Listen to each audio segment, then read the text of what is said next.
हाय दोस्तों, मैं आपका धीरज सर आज लेके आया हूँ रेडियो एक्टिविटी का लेक्चर 2। पिछले क्लास जो रेडियो एक्टिविटी का हुआ था उसमें बस हमने रेडियो एक्टिविटी का इंट्रोडक्शन लिया था। इंट्रोडक्शन क्लास था, उसमें हमने बताया था रेडियो एक्टिविटी क्या होता है। ओके, उस प्रोसेस में हमने बताया था जब कभी रेडियो एक्टिविटी का प्रोसेस चलता है, जब कोई अनस्टेबल न्यूक्लियस स्टेबल न्यूक्लियस में बनता है, अनस्टेबल जब स्टेबल बनता है तो उस समय क्या होता है, 3 पार्टिकल्स बाहर निकलते हैं, अल्फा बीटा और गामा। तो आज के क्लास में वो जो 3 पार्टिकल्स हैं, 3 टाइप्स के जो पार्टिकल्स हैं, 3 प्रकार के जो वो कण हैं, उनके बारे में पढ़ने वाले हैं। तो सबसे पहले आज हम जान लेते हैं, लिख लेते हैं कि जो रेडियो एक्टिव जो रेडिएशन होता है, रेडियो एक्टिव में जो रेडिएशन होता है वो 3 तरह के होता है। जब रेडियो एक्टिव प्रोसेस चलता है तो 3 टाइप्स के पार्टिकल्स बाहर निकलते हैं, वो होता है अल्फा बीटा और गामा। तो सबसे पहले हम लिख लेते हैं टाइप्स ऑफ, लिख लेते हैं types of radio active radiation, types of radio active radiation. ठीक है, रेडियो एक्टिव रेडिएशन कितने तरह का रेडियो एक्टिव रेडिएशन होता है? तो 3 टाइप्स के होता है। एक होता है अल्फा, अल्फा पार्टिकल्स, जिसको हम अल्फा रे भी बोल सकते हैं क्योंकि ये रे के फॉर्म में बाहर निकलता है। दूसरा होता है बीटा, दूसरा क्या होता है आपको? बीटा होता है, जिसको हम कैसे लिखते हैं? ऐसे बी और नीचे ऐसे लिखते हैं, बीटा रे। अच्छा, तीसरा जो होता है बाबू, जिसको हम बोलते हैं गामा, ऐसे वाई की तरह लगभग होता है लेकिन वाई होता नहीं है, थोड़ा सा होता है ऐसे, गामा रे। ठीक है, इसका पूरा नाम ऐसे मैं लिख देता हूँ, याद रहेगा, ALPHA, अल्फा रे। क्या बोलते हैं इसको? अल्फा रे, हिंदी भी अल्फा रे होता है। इसका होता है बीटा रे, बीटा रे। ठीक है, अच्छा, तीसरा होता है जिसको हम बोलते हैं गामा, जिसको हम क्या बोलते हैं बाबू? गामा रे बोलते हैं। ठीक है, अब हम बात करने वाले किसकी बात करने वाले हैं? अल्फा रे की बात करने वाले हैं। अब देखो फटाफट समझना, अल्फा रे के बारे में हम समझने वाले हैं। अब मैं इसको मिटा रहा हूँ और हेडिंग डाल रहा हूँ अल्फा रे। अब देखो, अब मैं बात करने वाला हूँ आपका अल्फा रे की बात करने वाला हूँ, ए नंबर अल्फा रे की बात करने वाला हूँ। मैं किसकी बात करने वाला हूँ? अल्फा रे की बात करने वाला हूँ। अब देखना, अल्फा रे की बात करने वाला हूँ। अल्फा रे को मैं आपको एक एग्जाम्पल के थ्रू मैं समझाता हूँ। मान लो एक हमने क्या किया है बाबू, एक हमने अनस्टेबल न्यूक्लियस लिया है, एक हमने अनस्टेबल न्यूक्लियस लिया है। मान लो उसके नाभि में 92 प्रोटॉन है। कितने प्रोटॉन है? 92 प्रोटॉन है और 146 न्यूट्रॉन है। 146 न्यूट्रॉन है। कितने प्रोटॉन है? 92 प्रोटॉन है और 146 न्यूट्रॉन है। मान लो ये टूटता है, अगर स्टेबल बनता है, ये क्या है आपका? Unstable nucleus. ये हमने एक अनस्टेबल न्यूक्लियस का एग्जांपल लिया, अनस्टेबल न्यूक्लियस। एक हमने अनस्टेबल न्यूक्लियस, आई थिंक सबको दिख रहा होगा। ये हमने एक अनस्टेबल न्यूक्लियस का एग्जांपल लिया है, 146 न्यूट्रॉन का नंबर है और 92 प्रोटॉन्स का नंबर है। ये मान लो स्टेबल बनता है। अब ये अनस्टेबल है, तो ये क्या कोशिश करेगा? स्टेबल बनने की प्रयास में होगा। अगर ये स्टेबल बनता है तो स्टेबल बनने के समय क्या करता है? ये रिलीज करता है बाहर, एक छोटे से पार्टिकल को रिलीज करता है, 2 प्रोटॉन अपने न्यूट्रॉन, अपने न्यूक्लियस में से ये क्या करता है? 2 प्रोटॉन को और 2 न्यूट्रॉन को, देखना 2 प्रोटॉन और 2 न्यूट्रॉन, दिख रहा है ना? 2 प्रोटॉन और 2 न्यूट्रॉन को ये क्या करता है? बाहर निकाल देता है। स्टेबल होने के लिए ये क्या करता है? ये अपने दो प्रोटॉन और 2 न्यूट्रॉन क्या करता है? बाहर निकाल देता है। तो बच क्या जाता है ये? अब बच क्या जाता है बाबू? ये बच जाता है कि आपका 146 में 2 घट गया तो कितना हो गया? 144 न्यूट्रॉन का नंबर हो गया। और कितना हो गया? 92 में से 2 घट गया तो कितना हो गया आपका? 90 प्रोटॉन हो गया। ये तो सबको समझ में आ गया होगा, यहां तक हो गया। देखो, अब ये अनस्टेबल से ये मान लो स्टेबल फॉर्म में जाता है, तो इससे ज्यादा स्टेबल फॉर्म में जाता है। ये मान लो ये क्या है? अनस्टेबल फॉर्म है। अब इस अनस्टेबल फॉर्म से ये अब थोड़ा सा क्या होता है? स्टेबल फॉर्म में ये जा रहा है। अब मान लो ये स्टेबल न्यूक्लियस हुआ, इसके रिस्पेक्ट में, इसके रिस्पेक्ट में वो क्या हुआ? स्टेबल न्यूक्लियस हुआ। होता क्या है, जो हम जो सेम स्टार्टिंग में जिसका जो, अगर मान लो ये हमने न्यूक्लियस लिया है, इसको हम बोलते हैं पेरेंट्स। यहीं से स्टार्ट हो रहा है ना रेडियोएक्टिव प्रोसेस, तो इसको हम बोलते हैं पेरेंट न्यूक्लियस। इसको हम क्या बोलते हैं? पेरेंट। पेरेंट से ही तो शुरू होता है, कोई भी आगे का जो जनरेशन क्या होता है? पेरेंट से ही शुरू होता है। तो इसको हम क्या बोलेंगे? Parent nucleus. और ये जो बना, इससे जो बना, तो पेरेंट से जो बनता है क्या बोलते हैं? सन या डॉटर होता है, तो इसको हम क्या बोल देंगे? Daughter nucleus. क्या बोलेंगे? Daughter nucleus. देखो लिखा रहता है बुक में, कंफ्यूज मत होना कि सन पेरेंट्स न्यूक्लियस डॉटर न्यूक्लियस क्या होता है, तो मैं बताते रहा हूँ। बात समझ में आ गया? तो मान लो ये सैंपल लिया गया, जिसमें अगर मान लो सिंपल में हम ये एक न्यूक्लियस लेते हैं, इसका क्या हुआ, ये क्या गया, स्टेबल फॉर्म में जा रहा है बाय इमिटिंग 2 प्रोटॉन और 2 न्यूट्रॉन। इस पार्टिकल को ध्यान से देखो, इसी पार्टिकल को हम बोलते हैं अल्फा, इसको क्या बोलते हैं, अल्फा पार्टिकल्स बोलते हैं, इसको क्या बोलते हैं, अल्फा पार्टिकल्स अल्फा पार्टिकल बोलते हैं, इसको हम क्या बोलते हैं, अल्फा पार्टिकल। क्या ये देखो ध्यान से, 2 प्रोटॉन 2 न्यूट्रॉन, आप ध्यान से देखो, क्या किसी एलिमेंट के न्यूक्लियस की तरह मैच हो रहा है क्या, ये किसी एलिमेंट के न्यूक्लियस से मैच कर रहा है क्या? आप कहोगे ध्यान से देखो, हाइड्रोजन, हाइड्रोजन नहीं, हीलियम, हाँ हीलियम, क्योंकि हीलियम में क्या होता है, हीलियम का एटॉमिक नंबर 2, मास नंबर 4, तो 4 में से 2 गया तो 2, मतलब उसमें भी 2 प्रोटॉन और 2 न्यूट्रॉन। तो ये एज इट इज साफा ज्यों कहते हो। अगर हम बात करें हीलियम, अगर ले लो हीलियम न्यूक्लियस ले लो, आप हीलियम न्यूक्लियस ले लो, हीलियम न्यूक्लियस ले लो, ये हम अल्फा रे की बात कर रहे हैं। अगर मान लो आप हीलियम न्यूक्लियस लेते हो, एक हीलियम न्यूक्लियस आप ले लो, ये ऊपर मैं लिख रहा हूं हीलियम न्यूक्लियस, हीलियम न्यूक्लियस ले रहा हूं। फटाफट यहां तक आपको समझ में आ गया होगा।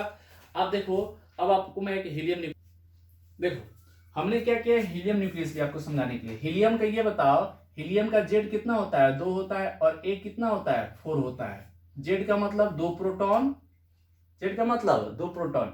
अब न्यूट्रॉन्स का नंबर कैसे निकालेंगे, तो याद करो, mass number minus atomic number, A minus Z बराबर क्या होता है, न्यूट्रॉन्स का नंबर। याद करो, एंड करके मैं लिख दे रहा हूं, न्यूट्रॉन्स का नंबर कैपिटल एन से लिखते थे, तो क्या लिखते थे, ए माइनस जेड, बता चुका हूं मैं। तो 4 माइनस 2 इक्वल टू कितना हो गया, 2। इसका मतलब इसमें क्या होता है, 2 न्यूट्रॉन भी होता है, 2 प्रोटॉन और 2 न्यूट्रॉन भी होता है, 2 प्रोटॉन दिख रहा है ना भाई, और 2 न्यूट्रॉन, ऐसे होता है। देख लेना यार, थोड़ा सा जगह का स्कार्सिटी है, ठीक है। 2 प्रोटॉन्स और 2 न्यूट्रॉन्स होते हैं। एक बात बताइए मुझे, हीलियम न्यूक्लियस को हम कैसे रिप्रेजेंट करते हैं? किसी भी नाभिक को रिप्रेजेंट करने के लिए क्या बताया था, याद करो, जैसे किसी भी न्यूक्लियस को रिप्रेजेंट करने हम क्या बताता है, जेड एक्स जेड ए, जो एलिमेंट होगा उसका सिंबल लिख देते हैं, और उसका नीचे एटॉमिक नंबर पर मास नंबर लिख देते हैं। जैसे कार्बन लिखना है, कार्बन का न्यूक्लियस बताना है, तो कार्बन का सी, एक्स की जगह सी हो गया, जेड का जगह 6 और ए का जगह 12। अगर हीलियम का अगर न्यूक्लियस को रिप्रेजेंट करना है तो एच ई और 2 ऊपर क्या लिख देंगे, 4 लिख देंगे। क्या समझ में आ रहा है हीलियम न्यूक्लियस कैसे रिप्रेजेंट करते हैं कि नहीं करते हैं? क्या समझ में आ गया सबको? अच्छा, ये आपका क्या होगा, हीलियम न्यूक्लियस। ये क्यों बता रहा हूं आपको मैं, आपको आगे समझ में आ जाएगा। देखो, हीलियम न्यूक्लियस का जेड कितना होता है, 2, ए कितना होता है, 4, न्यूट्रॉन का नंबर कितना हो जाएगा आपका, ए माइनस जेड, बात समझ में आ गया। तो 4 माइनस 2 कितना हो गया, 2, तो 2 प्रोटॉन और 2 न्यूट्रॉन आ गया, हीलियम न्यूक्लियस हो गया। हीलियम न्यूक्लियस में आपको पता ये चल गया, हीलियम न्यूक्लियस में पता ये चल गया बाबू कि उसमें 2 प्रोटॉन्स होता है और 2 क्या होता है आपका, न्यूट्रॉन्स होता है। 2 प्रोटॉन्स होता है, 2 न्यूट्रॉन्स होता है। क्या होता है, 2 प्रोटॉन्स होता है, 2 न्यूट्रॉन्स होता है। ये बात आपको पता चल गया। अब देखना, अब इसमें हम करेंगे क्या कि एक बात बताइए, जो अभी हमने एग्जाम्पल लिया था, न्यूक्लियस का एग्जाम्पल लिया था, उस एग्जाम्पल में देखिए था, क्या same as it is particle बाहर आ रहा है कि नहीं आ रहा है, ठीक है, जिसको हमने क्या बोला था, अल्फा पार्टिकल बोला था। तो हीलियम न्यूक्लियस ही क्या होता है, हीलियम न्यूक्लियस जो होता है उसी को हम क्या बोलते हैं, अल्फा पार्टिकल बोलते हैं। अल्फा पार्टिकल्स बाहर आना मतलब क्या, बाहर आना, as it is helium nucleus बाहर आना, हीलियम न्यूक्लियस में बाहर आ जाना। बात समझ में आ गया? अल्फा पार्टिकल क्या होता है, हीलियम न्यूक्लियस, दोनों क्या होता है, सेम चीज होता है, इक्विवेलेंट। जैसे एप्पल, एप्पल मतलब एप्पल को इंग्लिश में बोल दो, हिंदी में बोले तो सेव, दोनों क्या है, सेम चीज है। तो उसी तरह अल्फा पार्टिकल और हीलियम न्यूक्लियस दोनों क्या है, सेम चीज है। बात समझ में आ गया? तो अल्फा पार्टिकल का मतलब, ये पार्टिकल किससे मैच कर रहा है, एकदम हीलियम न्यूक्लियस, मतलब अल्फा पार्टिकल क्या होता है आपका, हीलियम न्यूक्लियस होता है। क्या होता है आपका, हीलियम न्यूक्लियस होता है। आपको अब समझ में आ गया होगा, इसीलिए बताया था। अच्छा, अब एक बात बताइए, हीलियम न्यूक्लियस को आपने ऐसे तो रिप्रेजेंट कर लिया, इसको दर्शा लिया, लेकिन अगर इसमें लिखना है, इसको आयन के रूप में लिखना है, तो He, देखो कैसे लिखते हैं, क्योंकि हीलियम न्यूक्लियस होगा तो उस पर चार्ज होगा। क्यों चार्ज होगा, न्यूक्लियस है तो न्यूट्रॉन पे तो कोई भी चार्ज नहीं होता है, न्यूट्रॉन पे चार्ज क्या होता है, 0, लेकिन प्रोटॉन है तो प्रोटॉन पे तो चार्ज होता है। एक प्रोटॉन पर अगर प्लस लिया तो दो प्रोटॉन से कितना हो जाएगा, दो प्लस चार्ज हो जाएगा। तो अगर 2 ऐसे लिख लो, 2 प्लस प्लस ऐसे लिख लो, या मैं ऐसे लिख सकता हूँ इसको और करके He2+ लिख सकता हूँ आयन के रूप में, आयन के फॉर्म में ऐसे लिख सकता हूँ ना। अगर मैं अल्फा पार्टिकल की बात करूं तो अल्फा पार्टिकल को हम कैसे लिख सकते हैं, He2 भी लिख सकते हैं, या He++ लिख सकते हैं, या He2+ लिख सकते हैं। अगर आयन के फॉर्म में लिखना है, आयन के रूप में, तो अगर चार्ज के रूप में, आयन के रूप में लिखना है तो हम क्या लिख देंगे, ये चाहिए आयन के रूप में लिखना है। केवल अगर सिंबल लिखना है तो He2 लिख सकते हैं। ये हीलियम सॉरी अल्फा पार्टिकल्स का लिखने का तरीका है। अल्फा पार्टिकल मतलब हीलियम न्यूक्लियस। अब समझ में आ गया होगा यहाँ तक कि अल्फा पार्टिकल्स का मतलब क्या होता है, आपका हीलियम न्यूक्लियस होता है। क्लियर है सबको? अल्फा पार्टिकल्स मतलब हीलियम न्यूक्लियस। बात समझ में आ गया? क्योंकि अल्फा पार्टिकल्स में भी 2 प्रोटॉन 2 न्यूट्रॉन होता है, और हीलियम न्यूक्लियस में भी क्या होता है, 2 प्रोटॉन 2 न्यूट्रॉन। तो क्लियर है यहाँ पे, अल्फा पार्टिकल मतलब हीलियम न्यूक्लियस। ठीक है, और इसको हम क्या बोल सकते हैं, अल्फा पार्टिकल, इसको हम क्या बोल सकते हैं, ऐसे बराबर करके क्या बोल सकते हैं, अल्फा पार्टिकल्स। इसको हम क्या बोलते हैं, अल्फा पार्टिकल्स, अल्फा पार्टिकल बोल सकते हैं। बात समझ में आ गया?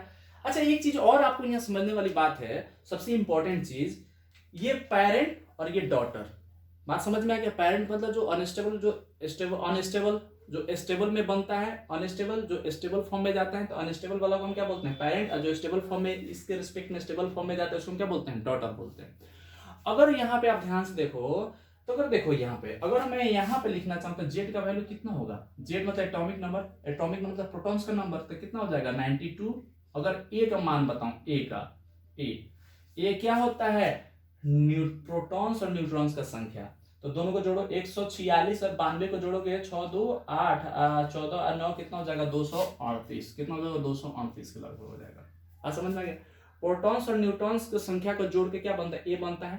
प्रोटॉन्स और न्यूट्रॉन्स की संख्या ही क्या बताता है, ए मतलब मास नंबर बताता है, और जेड क्या क्या बताता है, एटॉमिक नंबर। अगर मान लो अगर अल्फा पार्टिकल निकल गया, अल्फा पार्टिकल निकलने का मतलब क्या निकलना है, He2 निकल गया।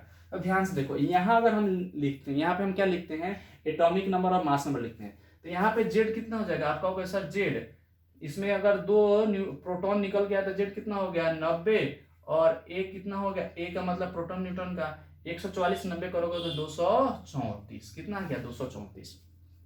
ए का मतलब न्यूट्रॉन्स और प्रोटॉन्स के नंबर को ऐड करके बताओ, प्रोटॉन्स और न्यूट्रॉन्स की संख्या, कुल संख्या कितना, 144 और 90 कितना हो गया, 234।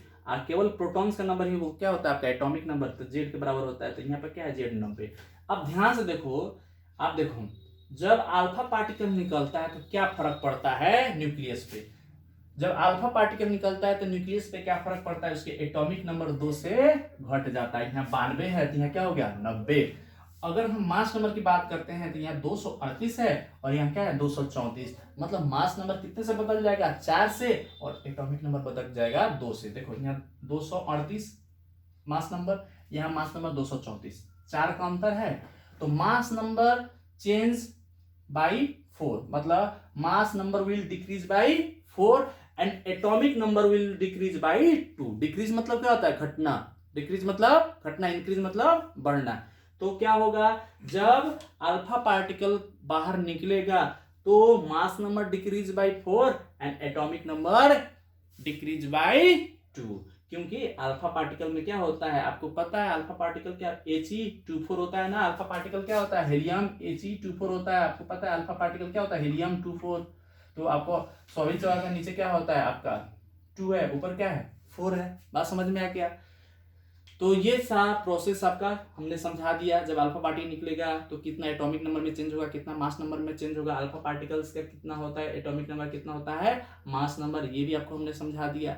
पेरेंट्स को किसको बोलेंगे, डॉटर किसको बोलेंगे, आपको कोई दिक्कत नहीं है। बस अब हम एक एग्जाम्पल लिख देते हैं, और एग्जाम्पल के तौर पर जैसे मैं इसको क्या बोल दूंगा, अगर मान लो इसको x बोल दिया, इस एलिमेंट को x बोल दिया, जिसका मान लो जेड ए और ए है, दिख रहा होगा। मान लो हमने ये जो सैंपल में लिया, इसको x बोल दिया, इसको a बोल दिया, ये बन रहा है मान लो हीलियम, एक अल्फा पार्टिकल्स निकल रहा है, वहीं He2 निकल रहा है। तो बाद बाकी जो पार्टिकल्स बनेगा, हमने बोल दिया वो y बन रहा है, जिसका आप देखो इसमें से z कितना घट जाता है, 2 घट जाता है, z कितना घट जाता है, 2, तो z -2, और a कितना घट जाता है, 4, a -4। क्या समझ में आ गया? और इसके साथ साथ बहुत सारा एनर्जी भी निकलता है। वो एनर्जी काइनेटिक एनर्जी के फॉर्म में रहता है, इसके और इसके काइनेटिक एनर्जी के फॉर्म में रहता है। दोनों एनर्जी भी साथ साथ क्या निकलता है, प्लस में हम एनर्जी भी बोलेंगे, एनर्जी भी निकलता है इस प्रोसेस में। वो एनर्जी इसके और ये एनर्जी दोनों में डिस्ट्रीब्यूट हो, दोनों में बट जाता है। किस फॉर्म में, काइनेटिक एनर्जी के फॉर्म में, गतिज ऊर्जा के फॉर्म में। दोनों पास क्या आ जाता है, स्पीड आ जाता है। बात समझ में आ गया।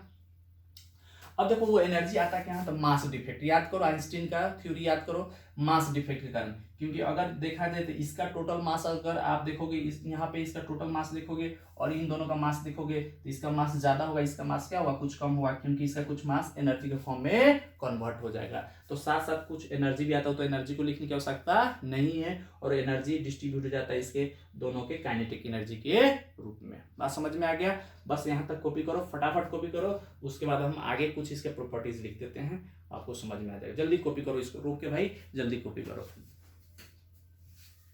जल्दी कॉपी करो आप।